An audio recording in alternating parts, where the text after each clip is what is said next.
જૈન વિદ્યાર્થી મિત્રો, Trinetra એકેડમીના online platform પર આપ સૌ મિત્રોનું હાર્દિક સ્વાગત છે. ટેટાર સ્પેશિયલ પાઠ્યપુસ્તક આધારિત પ્રશ્નોના મહાકુંભ સિરીઝમાં ધોરણ 9 નો આજે છઠ્ઠો દિવસ છે અને આજે આપણે પ્રકરણ 6 ના પ્રશ્નોની ચર્ચા કરવાની છે.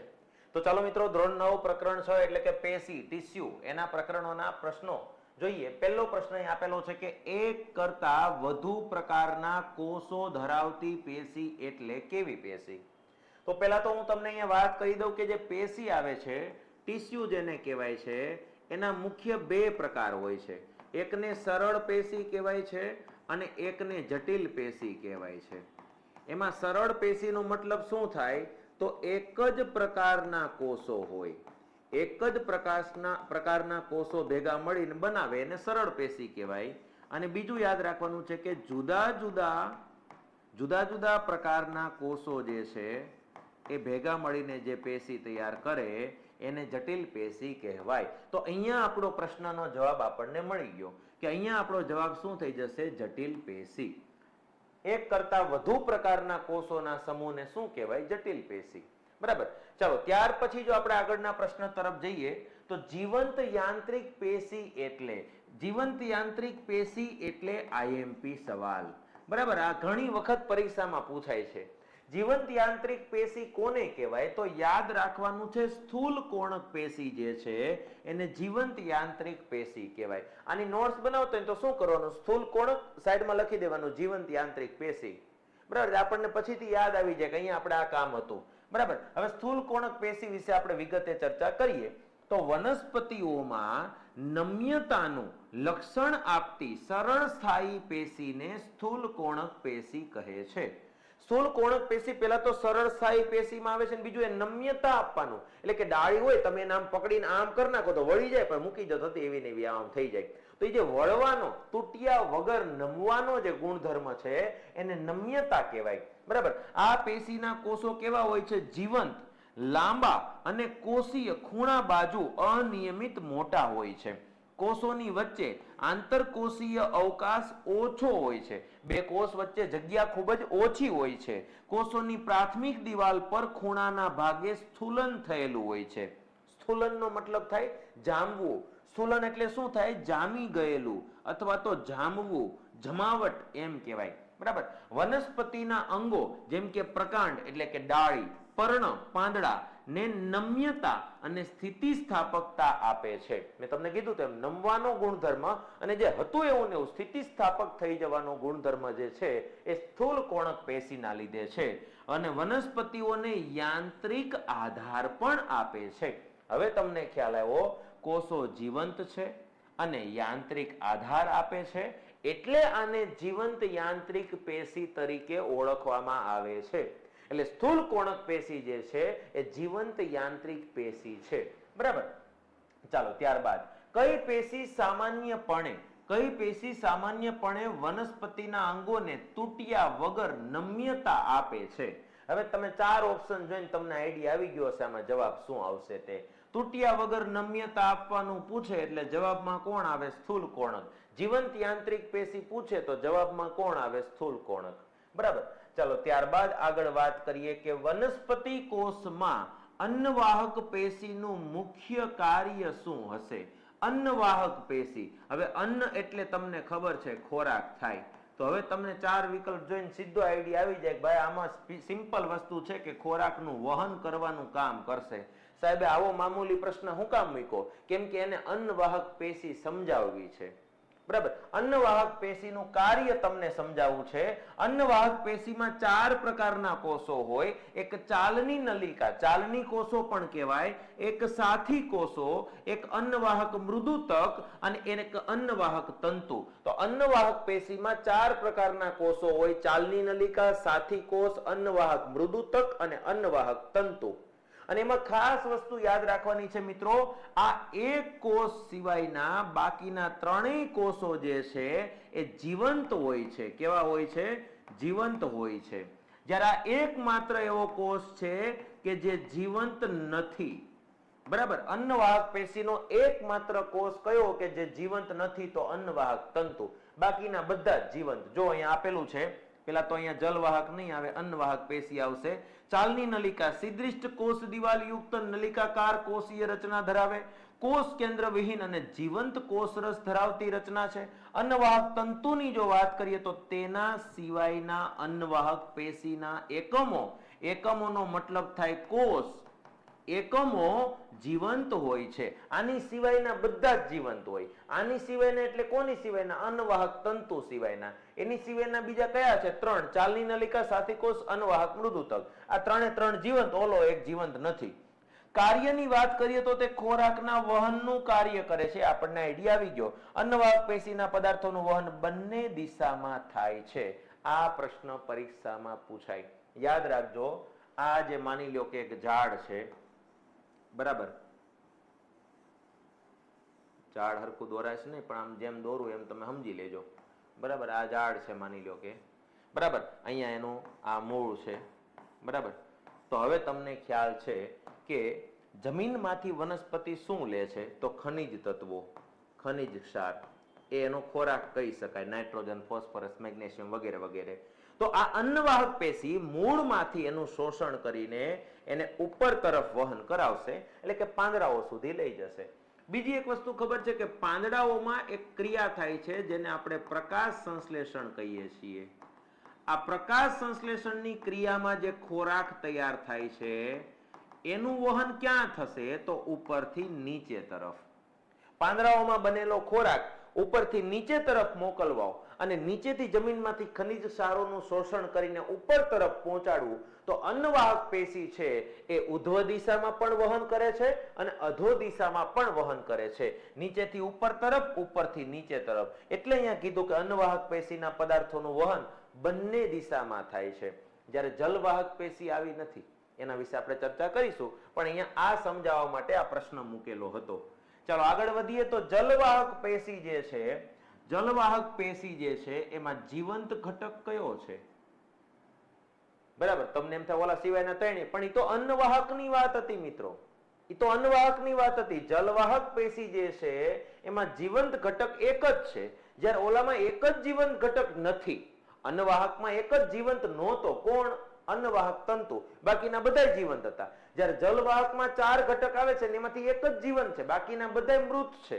એટલે અહીંયા ધ્યાન રાખજો કે અન્નવાહક પેશીના 4 ઘટકો છે: જલવાહિનીકી, જલવાહિની, જલવાહક મૃદુતક અને જલવાહક તંતુઓ. આમાંથી એકમાત્ર જીવંત ઘટક કયો છે? તો જલવાહક મૃદુતક.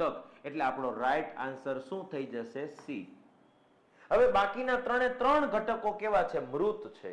અને ઓલામાં એક જ ઘટક એવો હતો જે જીવંત નહોતો. આમાં એક જ એવો છે જે જીવંત છે. જો જલવાહિનીકી અને જલવાહિનીની વાત કરીએ તો તેની સંરચના જાલિકાર હોય છે. કોષોની કોષ દિવાલ જાડી હોય છે.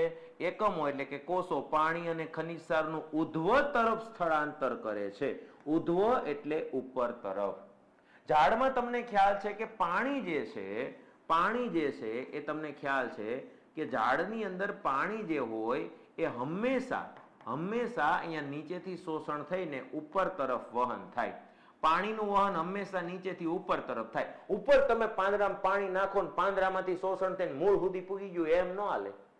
એટલે ઉપર પાણી છાંટવાનો કોઈ મતલબ જ નથી. મૂળમાં પાણી આપો એટલે એના શરીરમાં ઘૂસી જાય. એટલે અન્નવાહકની જેમ આ બે બાજુ કામ નહીં કરે. જલવાહક પેશી માત્ર નીચેથી ઉપર તરફ વહન કરે છે, જ્યારે અન્નવાહક પેશી નીચેથી ઉપર ને ઉપરથી નીચે તરફ વહન કરે છે. જલવાહક મૃદુતકની વાત કરીએ તો તે જલવાહક પેશીનો એકમાત્ર જીવંત ઘટક છે. આપણા પ્રશ્નનો જવાબ.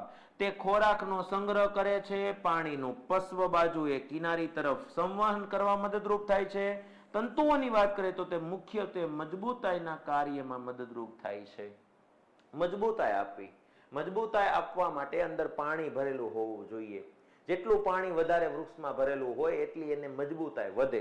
તો અહીંયા જલવાહક તંતુઓ જે છે એને મજબૂતાઈ આપવાનું કાર્ય કરે છે. આ વસ્તુ યાદ રાખવાની છે. તો આ વાત થઈ ગઈ જલવાહક અને અન્નવાહક પેશીની. હવે અહીંયા આપણને આપેલું છે કે આંતરવિષ્ટ વર્ધનશીલ પેશીનું સ્થાન ક્યાં છે. પેલા તો આ વર્ધનશીલનો મતલબ શું થાય એ હું તમને જણાવી દઉં, એટલે તમારે સમજવામાં સરળતા રહે. વર્ધનશીલ શબ્દનો મતલબ થાય વૃદ્ધિ કરવું, વૃદ્ધિ કરવી.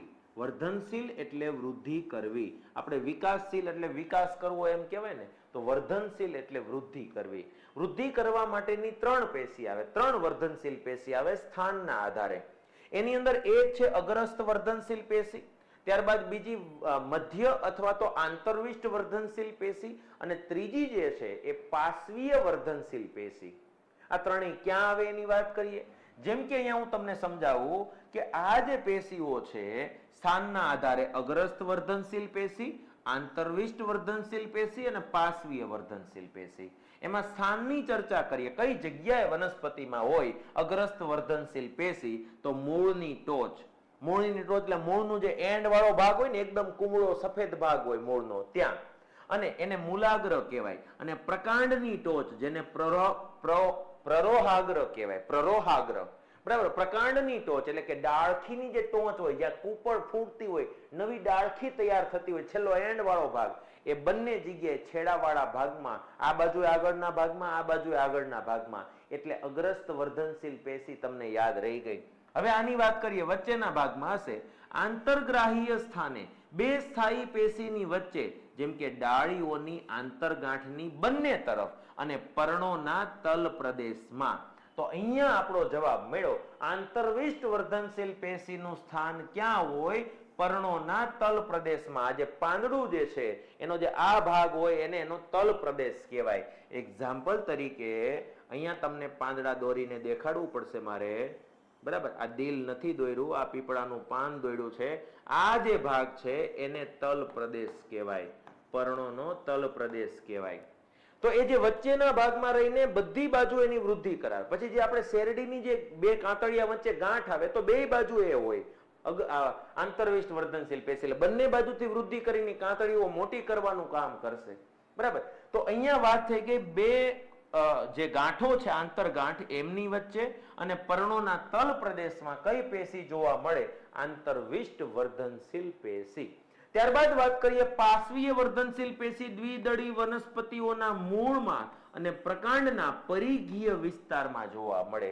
પરિઘ કોને કહેવાય? તો તમને ખ્યાલ છે કે વર્તુળાકાર ભાગ હોય, આ વર્તુળ છે તો એનો પરિઘ કોને કહેવાય? અહીંયાથી ચાલુ કરીને આ જે માપ છે એને એનો પરિઘ કહેવાય. બરાબર. તો ઝાડવું જે હોય ને એમાં તમે જોયું હશે આ રીતે ઝાડવું જોયું હશે. બરાબર. આ રીતે ઝાડવું હોય, આમ આ ડાળખું છે એમ સમજી લો. તો આ જે ગોળાઈ જે છે ને એને એનો પરિઘ કહેવાય. મતલબ તમે આમ બથ ભરી તો આટલો એનો પરિઘ થયો. બરાબર. આમ પકડાઈ ગયું તો આ એનો પરિઘ થઈ ગયો. આ વસ્તુ યાદ રાખજો. તો અહીંયા જે પરિઘ વધારવાનું કામ જે છે, જાડાઈ વધારવાનું કામ છે, કોનું છે? પાર્શ્વીય વર્ધનશીલ પેશીનું દ્વિદળી વનસ્પતિમાં જોવા મળે. ચાલો હવે કાર્યની ચર્ચા સાથે સાથે કરી લઈએ કે અગ્રસ્ત વર્ધનશીલ પેશીનું કાર્ય છે નવા કોષોના સર્જન દ્વારા મૂળ અને પ્રકાંડની લંબાઈમાં વધારો કરવો. જ્યારે આંતરવિષ્ટ વર્ધનશીલ પેશીનું કામ છે આંતરગાંઠ વચ્ચેનું અંતર વધારવું, અને પાર્શ્વીય વર્ધનશીલ પેશીનું કામ છે મૂળ અને પ્રકાંડની પરિઘીય વૃદ્ધિ કરવી. પરિઘ વૃદ્ધિ એટલે આમ જે ફેલાવવું, વધારે મોટું જાડું કરવું એમ. બરાબર. અહીંયા જો સ્થાન પણ આપ્યું, અહીંયા સૌથી ટોચના ભાગમાં અગ્રસ્ત વર્ધનશીલ પેશી, વચ્ચે આંતરવિષ્ટ વર્ધનશીલ પેશી, અને છેલ્લે જો આ પહોળાઈ વધારવા માટે જે છે એ પાર્શ્વીય વર્ધનશીલ પેશી. પરિઘીય પ્રદેશ વધારે એને પાર્શ્વીય વર્ધનશીલ પેશી કહેવાય. તો 3 વર્ધનશીલ પેશી આઈએમપી છે, લખી લેજો ક્યાંક નોટબુકની અંદર એનું સ્થાન અને એનું કાર્ય. ચાલો આગળ વધીએ. કઈ પેશીમાં કોષો વચ્ચે સ્પષ્ટ આંતરકોષીય અવકાશ જોવા મળે છે? સ્થૂલ કોણકમાં તો જોયું હતું કે અવકાશ હોય પણ બહુ ઓછો હોય. તો અહીંયા યાદ રાખવાનું છે મૃદુતક પેશી જે છે એમાં સ્પષ્ટ આંતરકોષીય અવકાશ જોવા મળે છે. અને એની અંદર જો ચર્ચા કરીએ તો વનસ્પતિના કોષોના થોડાક સ્તરો આધારતક કાર્ય કરીને મૃદુતક પેશી કહે છે. અને આ કોષોને તમે આમ ડાળખું કાપો ને તો કોષો આવો દેખાય, અને આમ ઊભો કાપો મારો ને તો આવો દેખાય. બરાબર. ચાલો અહીંયા કીધું કે કોષો જીવંત હોય છે. મૃદુતક પેશી પાતળી કોષ દિવાલ વાળા સરળ કોષોની બનેલી હોય છે. કોષોની સામાન્ય રીતે ગોઠવણી ધરાવતા હોવાથી કોષો વચ્ચે આંતરકોષીય અવકાશ રહેલો હોય છે. અહીંયાથી આપણા પ્રશ્નનો જવાબ આપણને મળી ગયો. કોષોના કોષરસમાં મોટી રસધાની જોવા મળે છે. કોષો અનુપ્રસ્થ છેદમાં ગોળાકાર અને આયામ છેદમાં લંબચોરસ હોય છે.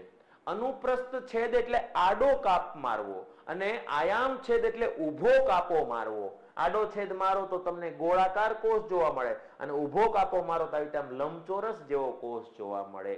આ વસ્તુ અહીંયા યાદ રાખવાની છે. આ વાત થઈ ગઈ મૃદુતક પેશીની, જે એના કોષો વચ્ચે સ્પષ્ટ અવકાશ એટલે ખાલી ભાગ જોવા મળે છે. ત્યારબાદ વાત કરીએ અરેખિત સ્નાયુનું લક્ષણ કયું છે. અરેખિત સ્નાયુ, પેલા તો યાદ રાખજો મિત્રો, રેખિત સ્નાયુ, અરેખિત સ્નાયુ અને હૃદ સ્નાયુ એમ 3 પ્રકારના સ્નાયુ આવે છે. અને આ સ્નાયુ પેશી જે છે એ ખાસ કરીને સંકોચન વિકોચન હલનચલનમાં મદદરૂપ થાય છે. પણ આ અરેખિત સ્નાયુ છે એ ખાસ અનૈચ્છિક ક્રિયાઓ જેટલી પણ થતી હોય, લાળનો સ્ત્રાવ, છીંક આવવી, આંખનો પલકારો મારવો, આંખની કીકી નાની મોટી કરવી, રુધિરવાહિની જે છે, શ્વાસવાહિની જે છે, આ બધી જગ્યાએ અનૈચ્છિક ક્રિયાઓમાં ભાગ ભજવતું એક સ્નાયુ એટલે અરેખિત સ્નાયુ, જે આકારમાં લાંબુ, ત્રાકાકાર અને એક કોષ કેન્દ્રી હોય છે. આ વસ્તુ યાદ રાખવાની છે. ચાલો એના વિશે વિગતે ચર્ચા કરીએ. તો પેલા તો સ્થાનની વાત કરી દો. કઈ કઈ જગ્યા હોય? આંખની કીકીમાં, મૂત્રવાહિનીમાં, ફેફસાની શ્વાસવાહિનીઓમાં, અન્નનળીમાં, રુધિરવાહિનીઓની દિવાલમાં તમને આ અરેખિત સ્નાયુ જોવા મળે, જે આવા આકારના ત્રાકાકાર, લાંબા અને એક કોષી હોય છે. બરાબર. લક્ષણોની વાત કરીએ તો પેશીની સંરચના બીજા સ્નાયુ કરતા સરળ હોવાથી સરળ સ્નાયુ પેશી કહેવાય. અરેખિત સ્નાયુ તંતુઓ કેવા હોય? ત્રાકાકાર. જો ત્રાકાકાર અહીંયા નથી, અહીંયા નથી. ચાલો આગળ વાત કરીએ તો એક કોષી ચપટા, છેડેથી સાંકડા અને મધ્યમાં પહોળા હોય છે. અને સ્નાયુ તંતુ એક કોષ કેન્દ્રી હોય. એક જ કોષ કેન્દ્ર આવે. જો અહીંયા એક જ કોષ કેન્દ્ર દેખાય તો બહુ કોષ કેન્દ્રી વાળું નહીં આવે. તો અહીંયા આપણો જવાબ અહીંયા નળાકાર નીકળી ગયો, અહીંયા આ નીકળી ગયો. જવાબ શું આવશે? બી. તેમાં આછા અને ઘેરા રંગના આડા પટ્ટાઓ ન હોવાથી તેને અરેખિત સ્નાયુ, સીધી રેખામાં પટ્ટા ન હોય એટલે અરેખિત સ્નાયુ કહેવાય. બરાબર. અન્નનળીમાં ખોરાકનું વહન, રુધિરવાહિનીમાં રુધિરના પ્રવાહનું અનૈચ્છિક રીતે થાય છે અને તે આપણી ઈચ્છા પ્રમાણે પ્રારંભ કે બંધ થતી નથી. આપણી ઈચ્છા હોય તો જ ધબકારા ચાલુ રહે, આપણી ઈચ્છા હોય તો જ બંધ થઈ જાય. આપણી ઈચ્છા મુજબ આપણે શ્વાસ રોકી રાખી શકીએ, જેટલી વાર રોકો એટલી વાર, ને આપણી ઈચ્છા મુજબ જેટલી વાર લેવો એટલી વાર લઈ શકીએ એવું નથી. એની મોજમાં ચાલે. કીકી નાની મોટી કરવી તો આપમેળે થાય. ઓટો ઝૂમ ફોકસ બધું થઈ જાય. આમ આંગળી રાખીને તમે આંગળી સામે જો એટલે હું બ્લર થઈ જઈશ, મારી સામે જોશો એટલે આંગળી બ્લર થઈ જાય. બરાબર. મારી પાછળ આમ મોબાઈલ રાખવો પડશે તમારે. તો આવી રીતે તમે જ્યારે કરો ત્યારે તમને ખ્યાલ છે કે તમારી કીકી આપમેળે નાની મોટી, એમાં આંખ નાની મોટી ન કરવી પડે, એની અંદર કીકી જે લેન્સ આવે એ આપમેળે નાનો મોટો થાય. એમાં જે સ્નાયુ આવે એ પણ અરેખિત સ્નાયુ આવે. તો અહીંયા વાત કરી અરેખિત સ્નાયુ પેશી આવી ગતિ કે વહનશીલતાનું નિયંત્રણ કરે છે, તેથી તેને અનૈચ્છિક સ્નાયુ પેશી પણ કહેવાય છે. કેવી પેશી કહેવાય? અનૈચ્છિક સ્નાયુ પેશી તરીકે કઈ પેશી ઓળખાય? તો અરેખિત સ્નાયુ પેશી. કારણ કે અરેખિત સ્નાયુ પેશી બધી જ અનૈચ્છિક ક્રિયાઓ સાથે સંકળાયેલા અંગોમાં જોવા મળે છે. બરાબર. ચાલો ત્યારબાદ આપણે આગળ ચર્ચા કરીએ. આંતરડામાં અભિશોષણ અને સ્ત્રાવ માટે અંદરના અસ્તરમાં કઈ પેશી હોય છે? અહીંયા આંતરડાની જ્યારે પણ ચર્ચા થાય, લાંબી વસ્તુ, થાંભલા જેવું. થાંભલો એટલે સ્તંભ, તો સ્તંભાકાર અધિચ્છદ પેશી આવશે. અધિચ્છદ પેશીના 4 પ્રકાર છે: લાદી સ્તંભ, સ્ત્રુત અધિચ્છદ, પક્ષમલ અધિચ્છદ અને સ્તંભાકાર. એમાંથી સ્તંભાકાર અધિચ્છદ પેશી આંતરડાની અંદરના ભાગમાં એક સ્તર બનાવે છે, જે અભિશોષણ એટલે આપણે જે ખોરાક ખાધો હોય એમાંથી જે પોષક તત્વો તૈયાર થયા હોય એ પોષક તત્વોને ખેંચીને લોહીમાં ભેળવવાનું કામ કરે. અને એ લોહીમાં ભેળવવાની જે પ્રક્રિયા છે ને અભિશોષણ કહેવાય. અને આ કામ માટે સ્તંભાકાર અધિચ્છદ પેશી કામ કરે છે. વિગતે ચર્ચા કરીએ તો સ્તંભીય એટલે કે સ્તંભાકાર અધિચ્છદ પેશીના કોષો લાંબા, અધિચ્છદીય કોષો છે તેની લંબાઈ વધારે પણ પહોળાઈ જે છે ઘણી ઓછી હોય છે. આ પેશી આંતરડાનું અંદરનું સ્તર બનાવે છે, જેના કારણે અભિશોષણ અને સ્ત્રાવની ક્રિયામાં મદદરૂપ થાય છે. બસ આ વસ્તુ યાદ રાખજો. સ્તંભ એટલે લાંબા, આંતરડા લાંબા, તો સ્તંભાકાર પેશી. બરાબર. ચાલો ત્યારબાદ આગળ વાત કરીએ તો જે મિત્રો અત્યારે દ્રોણાચાર્ય બેચમાં ભણી રહ્યા છે એના માટે આ નવી વસ્તુ નથી, એ આ સ્કીપ કરી શકે. પણ જે મિત્રો હજી સુધી આ દ્રોણાચાર્ય બેચ વિશે જાણતા નથી એને જણાવી દઉં, ટેટ 1, 2, સેકન્ડરી, હાયર સેકન્ડરી તમામ પરીક્ષાની સંપૂર્ણ તૈયારી લાઈવ પ્લસ રેકોર્ડેડ સ્વરૂપે અહીંયા કરવામાં આવે છે. બધા જ વિષયો કવર થઈ જશે. સાથે સાથે તમને વિષય વસ્તુનું પણ મટીરિયલ આપવામાં આવશે. ફ્રી ટેસ્ટ આપવામાં આવશે. આ બધી જ વસ્તુ દ્રોણા કૂપન કોડ નાખો એટલે 45% ડિસ્કાઉન્ટ સાથે માત્ર ને માત્ર 2199. માત્ર 2199 ન કહેવાય સાહેબ, આ કે 2-5 રૂપિયા નથી, પણ 2199 માં મિત્રો તમને વેલિડિટી કેટલી મળશે? પરીક્ષા સુધીની. જ્યાં સુધી તમારી પરીક્ષા પૂરી ન થઈ જાય ત્યાં સુધીની વેલિડિટી રહેશે, 6 મહિના કે 1 વર્ષ માટે નહીં. બરાબર? એટલે તમારા માટે ખૂબ જ સરસ ઓફર છે. આનો લાભ ઉઠાવો.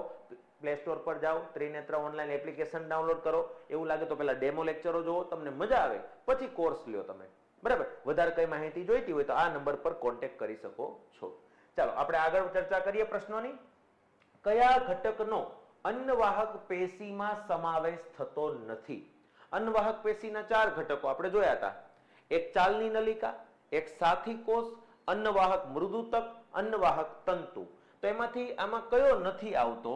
તો તમને ખ્યાલ આવી ગયો કે સ્થૂલ કોણક નામની વસ્તુ ક્યાંય અન્નવાહક પેશીમાં ન હાલે. બરાબર? ઓલા 3 તો આવે છે. ચાલો, અસ્થિ પેશીના આધારકમાં જોવા મળતા મુખ્ય ખનિજ કયા છે? હવે અસ્થિ એટલે શું એ તમને ખબર પડી જાય એટલે તમને એની અંદર શું આવેલું છે આઈડિયા આવી જાય. અસ્થિનો મતલબ શું થાય? હાડકા. અને હવે તમને ખબર પડી ગઈ કે હાડકામાં મુખ્ય 2 તત્વો કયા કયા હોય છે? એક હોય છે કેલ્શિયમ, જેની સંજ્ઞા છે Ca, અને બીજું હોય છે ફોસ્ફરસ, અને ફોસ્ફરસની સંજ્ઞા છે P. તો આ 2 તત્વો જે છે એ 2 તત્વો જે છે એ હાડકાના મુખ્ય આધાર આપતા ખનિજ છે. હાડકા અને દાંત 2 કેલ્શિયમ ને ફોસ્ફરસના બનેલા છે. તો અહીંયા આપણો રાઈટ આન્સર શું થઈ જશે? કેલ્શિયમ અને ફોસ્ફરસ, જે અસ્થિ પેશીના આધારક તરીકે મુખ્ય ખનિજનું કાર્ય કરે છે. ચાલો આગળ ચર્ચા કરીએ આપણે પ્રશ્નની. કઈ પેશીમાં લિગ્નિનનું સ્થૂલન જોવા મળે? લિગ્નિનનું સ્થૂલન પૂછાય એટલે આપણે એક જ વસ્તુ યાદ રાખવાની, દ્રઢોતક પેશી. દ્રઢનો મતલબ શું થાય? તો દ્રઢ એટલે મજબૂત.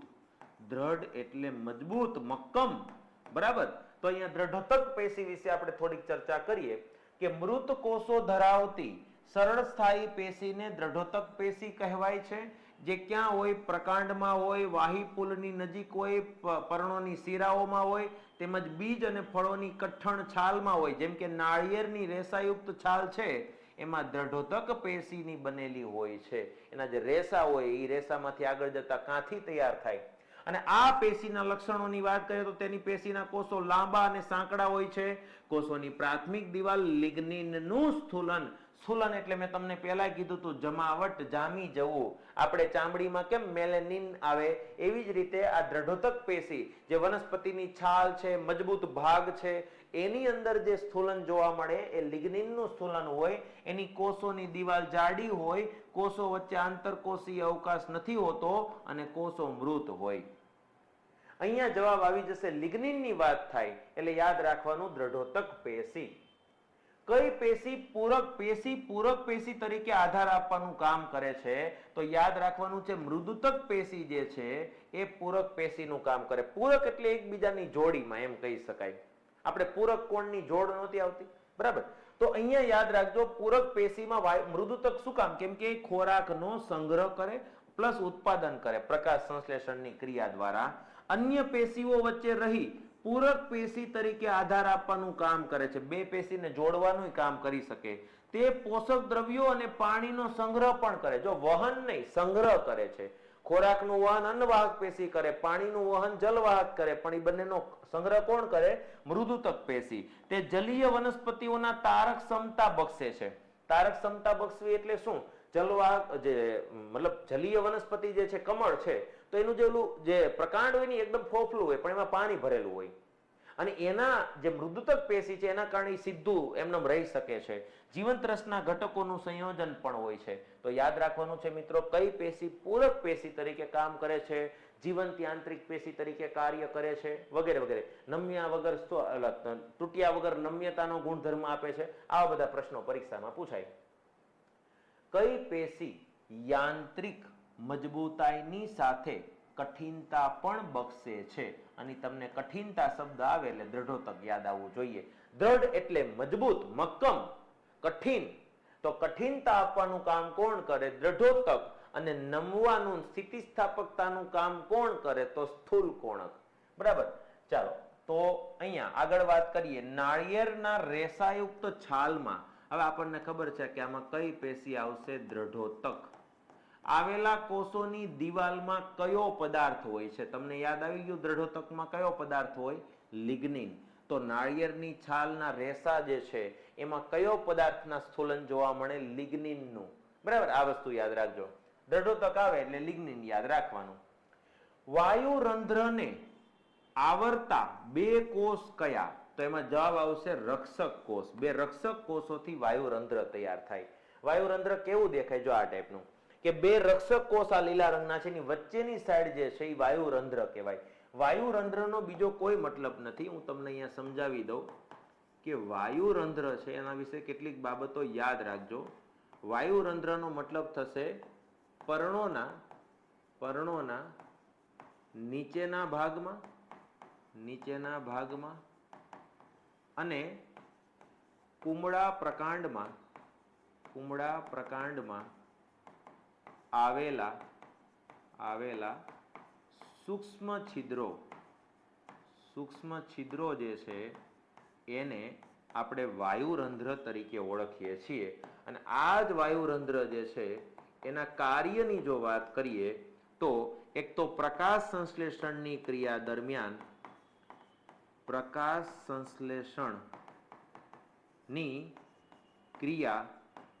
તેમજ શ્વસનની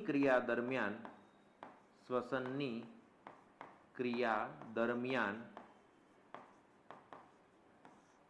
ઓક્સિજન અને કાર્બન ડાયોક્સાઇડનું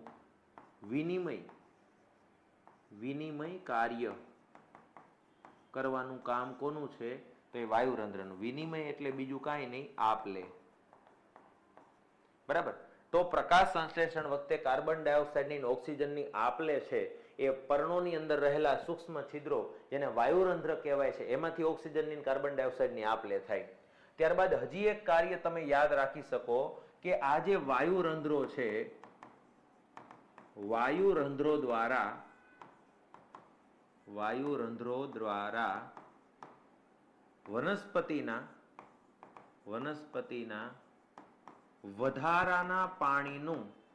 વધારાના પાણીનું ઉત્સર્જન થાય છે. અને આ જ ઉત્સર્જન પ્રક્રિયા એના માટે બાષ્પોત્સર્જન કહેવાય છે. આપણે જે મળમૂત્રનો ત્યાગ કરીએ ને એને ઉત્સર્જન કહેવાય, પણ વનસ્પતિ એના પાંદડામાંથી જે વધારાનું પાણી બહાર કાઢે છે, પ્રકાશ સંશ્લેષણની ક્રિયા થઈ ગયા પછી જે વધારાનું પાણી વધ્યું હોય એને પર્ણમાંથી બહાર કાઢવાનું જે કામ કરે છે એ વાયુરંધ્ર કરે છે અને એને બાષ્પોત્સર્જન તરીકે ઓળખવામાં આવે. જેમ કે આપણે નાના હતા ત્યારે ડાળખી ઉપર જબલું બાંધીને પ્રયોગ કર્યો કે પાણીના ટીપા બાજી ગયા. એ ટીપા શું કામ બાજી ગયા? કેમ કે એના પાંદડામાંથી વધારાનું પાણી બહાર નીકળતું હતું. એટલે યાદ રાખજો મિત્રો, એ વધારાનું પાણી બહાર નીકળવાનું કામ પણ આના હાથમાં છે. ઓક્સિજનની કાર્બન ડાયોક્સાઇડનું જે વિનિમય કરવાનું, આપ-લે કરવાનું કામ છે એ પણ વાયુરંધ્ર કરે. અને વાયુરંધ્ર શેનું બનેલું હોય? તો બે રક્ષક કોષોથી બનેલું હોય છે. આ વસ્તુ યાદ રાખજો. આગળ વાત કરીએ ઘનાકાર અધિચ્છદનું સ્થાન. આપણે 4 અધિચ્છદ પેશી વાત કરી હતી ને, સ્તંભાકાર, શ્રુત અધિચ્છદ પેશી, પક્ષમલ અધિચ્છદ પેશી અને ઘનાકાર અધિચ્છદ પેશી. ઘનાકારનું નામ ઘનાકાર કેમ પડ્યું? તો ઘન આકારની છે. એટલે એ કેવા આકારની છે? આ પેશી જે છે એ ઘન આકારની છે. બરાબર, એટલે એને ઘનાકાર કહેવાય છે. ઘન આકાર કોને કહેવાય? તો આ ચોરસ આવી રીતે હોય, લંબાઈ, પહોળાઈ અને ઊંચાઈ સરખી હોય તો એને ઘન આકાર કહેવાય. આ પેશીનો લંબાઈ, પહોળાઈ અને ઊંચાઈ સરખી હોય છે એટલે એને ઘનાકાર પેશી કહેવાય છે. એક્ઝામ્પલ તરીકે હું સમજાવું. ઘનાકાર અધિચ્છદ પેશી જે છે એના કોષોની લંબાઈ, પહોળાઈ અને જાડાઈ સરખી હોય છે. આ પેશી મૂત્રપિંડ નલિકા, લાળ ગ્રંથિની નલિકાના અસ્તરનું નિર્માણ કરે. એટલે આપણો જવાબ અહીંયા શું થઈ ગયો કે ઘનાકાર અધિચ્છદ પેશી જે છે એ લાળ ગ્રંથિની નલિકાનું અસ્તર બનાવે છે. ત્યારબાદ જો આપણે વાત કરીએ તો આ અધિચ્છદ કોષો વધારાની વિશિષ્ટતા તરીકે પેશીની સપાટી પર દ્રવ્યોનો સ્ત્રાવ અને ગ્રંથિ કોષો ધરાવે છે. અને આવું કાર્ય કરતું હોવાથી તેને ગ્રંથીય અધિચ્છદ પેશી પણ કહેવાય. આવી જ રીતે એક ઓલી આવી હતી સ્નાયુ પેશી. અરેખિત સ્નાયુ પેશીને કાર્યના લીધે એનું નામ પડી ગયું તો અનૈચ્છિક સ્નાયુ પેશી. બસ એવી જ રીતે યાદ રાખવાનું છે કે આ જે પેશી જે છે એનું નામ જે ગ્રંથીય કાર્ય કરતું હોવાથી ગ્રંથીય અધિચ્છદ પેશી તરીકે એને ઓળખવામાં આવે છે. અહીંયા આપણા પ્રશ્નનો જવાબ આપણને મળી ગયો. લાળ ગ્રંથિમાં હજી એક વસ્તુ આવે મૂત્રપિંડ નલિકામાં. 1 મીટર સુધી લંબાઈ ધરાવતો કોષ કયો? આપણા શરીરનો સૌથી લાંબો કોષ. આપણા શરીરનો સૌથી લાંબો કોષ કયો છે મિત્રો? ચેતાકોષ. નર્વસ સિસ્ટમ સાથે જોડેલો હોય છે. સંવેદનાઓનું વહન કરવા માટે મગજ સુધી સંદેશાઓ પહોંચાડે છે. બરાબર. આના આધારે એક વસ્તુ યાદ રાખવાની છે. આટલું ખાસ યાદ રાખો. આટલું યાદ રાખો. બરાબર. આ વસ્તુ ખાસ ધ્યાન રાખવાની છે કે અહીંયા તમને કેટલાક જુદા જુદા જે પ્રશ્નો પૂછાય છે એ પ્રશ્નોની માહિતી માટે હું તમને આ વસ્તુ જે યાદ રખાવું છું એ ખાસ યાદ રાખવાનું છે. પહેલું તો તમને એમ પૂછાય કે દુનિયામાં એટલે કે સજીવ સૃષ્ટિમાં સૌથી મોટો કોષ કયો છે? તો સૌથી મોટો કોષ પૂછાય આપણને બધાને ખ્યાલ હશે શાહમૃગનું ઈંડું. શાહમૃગનું ઈંડું જે છે એ દુનિયાનો સૌથી મોટો કોષ છે. અને એવી જ રીતે પૂછાય કે દુનિયાનો સૌથી નાનો કોષ કયો છે? તો વિશ્વનો સૌથી નાનો કોષ છે માઇક્રોપ્લાઝ્મા ગેલિસેપ્ટિકમ. માઇક્રોપ્લાઝ્મા નામના બેક્ટેરિયા દુનિયાના સૌથી નાના કોષમાં સમાવેશ થાય છે. ત્યારબાદ તમને પૂછાય કે માનવ શરીરમાં સૌથી મોટો કોષ કયો છે? તો ન્યા કાંઈ શાહમૃગનું ઈંડું નહીં આવે. કદાચ ખાઈ ગયા હોય તો એ મરી ગયું હોય. તો વાત છે માનવ શરીરમાં સૌથી મોટો કોષ કયો છે? તો યાદ રાખવાનો છે ચેતાકોષ. કયો કોષ યાદ રાખવાનો છે? ચેતાકોષ. જે 1 મીટર કરતા પણ લાંબો મળી આવેલો છે. ચેતાકોષ. બરાબર. અને બીજું યાદ રાખવાનું, માનવ શરીરમાં સૌથી નાનો કોષ પૂછવામાં આવે, માનવ શરીરમાં સૌથી નાનો કોષ કયો છે? તો યાદ રાખવાનું છે રુધિર કોષ, બ્લડ સેલ, જેને આપણે આરબીસી ખાસ યાદ રાખવાનું. એમાં 3 પ્રકારના આવે, આરબીસી, ડબલ્યુબીસી ને પ્લેટલેટ્સ. જેને આપણે રક્તકણ કહીએ છીએ. એ લાલ રંગના કણો જે છે એ આપણા શરીરના સૌથી નાનામાં નાના કોષ છે. આપણા શરીરનો સૌથી મોટો ચેતાકોષ, સૌથી નાનો રુધિર કોષ, વિશ્વનો સૌથી મોટો શાહમૃગનું ઈંડું, વિશ્વનો સૌથી નાનો માઇક્રોપ્લાઝ્મા. આ ચારેય પ્રશ્નમાં ગૂંચવાડો ન થાય, ધ્યાન રાખજો. બરાબર. ચાલો તો આગળ વાત કરીએ. અસ્થિ એ ખાલી જગ્યા છે. આ પ્રશ્ન પણ ઘણી વાર એવો પૂછાય છે. હું તમને જણાવી દઉં. જ્યારે અસ્થિની વાત થાય, અસ્થિ એટલે હાડકા. હાડકા જે છે ને એ કેવી પેશી છે એવું જ્યારે પૂછાય ત્યારે યાદ રાખવાનું છે સંયોજક પેશી. કેવી પેશી? સંયોજક પેશી. પણ જ્યારે તમને એવું પૂછાય કે રુધિર જે છે, લોહી જે છે એ કેવી પેશી છે, તો યાદ રાખવાનું છે પ્રવાહી સંયોજક પેશી. પ્રવાહી સંયોજક પેશી. અને આપણા શરીરની એકમાત્ર પ્રવાહી પેશી કઈ છે? તો એ છે રુધિર. બાકી એકેય પેશી પ્રવાહી સ્વરૂપમાં નથી. તો યાદ રાખજો મિત્રો, પ્રવાહી સંયોજક પેશીમાં રુધિર અને ખાલી સંયોજક આવે એટલે અસ્થિ. તો અહીંયા આપણો રાઈટ આન્સર શું થઈ જશે? સંયોજક પેશી. બરાબર. હાડકું જે છે એ સંયોજક પેશી જે હોય છે. અહીંયા હું તમને લખી નાખ્યું છે પણ પાછળથી બતાવી દઉં. શરીરના હાડપિંજરનું નિર્માણ કરી આકાર આપતી સંયોજક પેશી છે. કેલ્શિયમ ને ફોસ્ફરસનું બનેલું છે. બરાબર. તો આ રીતે આપણે ધોરણ 9 ના પ્રકરણ 6 ની વિગતવાર ચર્ચા કરી, જુદા જુદા પ્રશ્નો જોયા, માહિતી આપી.